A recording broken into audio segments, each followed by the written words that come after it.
This is a huge breaking news story into the atmosphere. Ladies and gentlemen, Tory Lanez might have just gotten the biggest break in his case that surrounds Megan Thee Stallion that Tory, may I remind you, is currently serving 10 years for. A gentleman by the name of Bradley James has stepped up and delivered the statement of all statements. He's a bodyguard, but not the bodyguard you think. Bradley James was not present the night this infamous 2020 incident happened in California that involved Tory Lanez, Megan Thee Stallion, her friend, former friend, Kelsey Harris, and Tory's bodyguard. But Bradley serves a different purpose. Bradley has apparently stepped forward and delivered a statement to Tory's legal team saying that he worked security for Kelsey during the trial. Again, Kelsey is the friend turned former friend of Megan, who was there and a part of this infamous night that essentially has cost Tory Lanez 10 years of his freedom. And according to Tory's team, Bradley is stepping up and saying Tory never shot anybody, he never fired a gun, and that it was Kelsey who in fact fired the shots that hit her friend Megan Thee Stallion, essentially alluding to Tory taking the blame, maybe aligning with his morals, not wanting to tell, assuming other people would do the right thing. Roberts also referenced the trial witness, Sean Kelly, who's the only person not directly involved in this incident. He was a neighbor, actually, that lived near Kylie Jenner's party. He testified and said 2 women were fighting, and Roberts added that 3 people were in the car that night, but only Lanez's DNA was tested, even though unidentified DNA was found on a weapon that ended up leading to Tory losing his freedom. This is a huge deal. And finally, Bradley let it be known that he was not under an NDA as working bodyguard for Kelsey. I'll get to why that's such a big deal more in a second, but man, this is a crazy, crazy turn of events.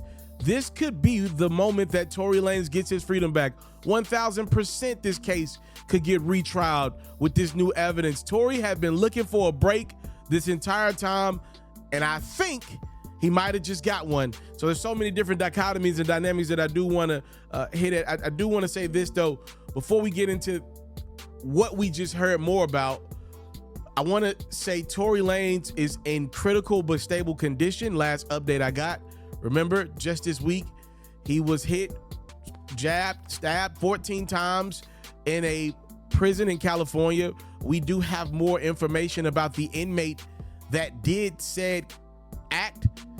It is a guy already serving life, Hispanic gang member by the name of Santino Casillo. I mean, this dude's already serving a life sentence for attempted murder in the 1st degree, 2nd degree murder, personal use of a dangerous or deadly bodily weapon.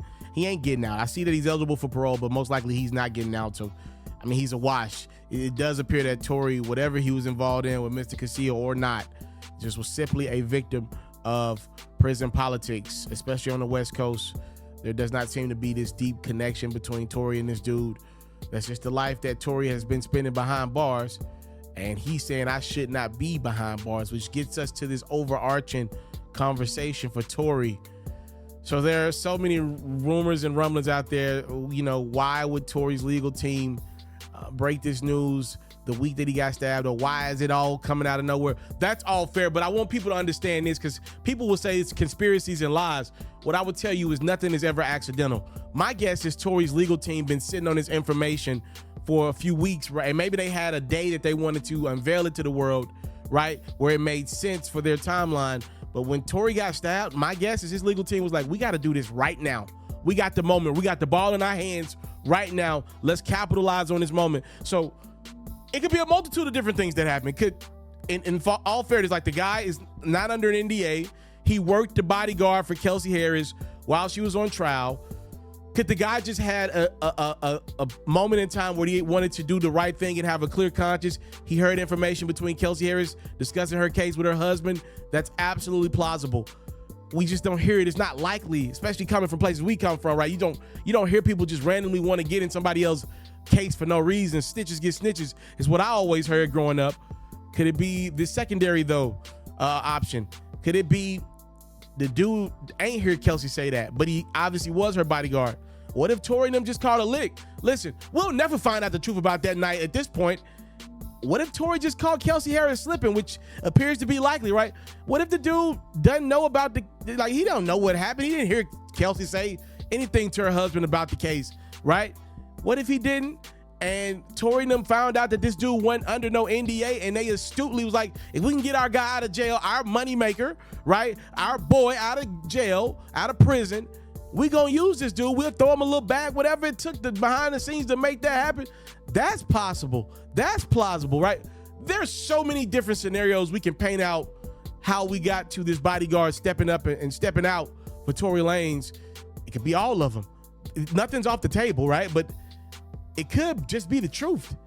Many of us have had questions and concerns about how this case played out for years now, and where we're standing around now, a bare minimum, a retrial has to come.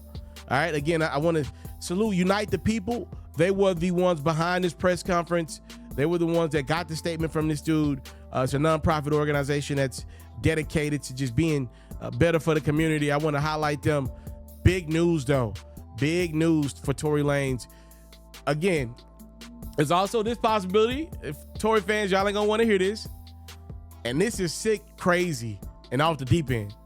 Is there a world where Tory Lanez worked out a deal with an inmate to get stabbed 14 times in places where he wouldn't die? Because the statement that we did read on the channel previously did seem a little crazy.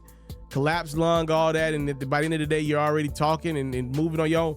That sounded a little crazy. Is there a sick world where Tory Lanez orchestrated a stabbing to get good favor by the media, and because he knew he had this information in his back pocket?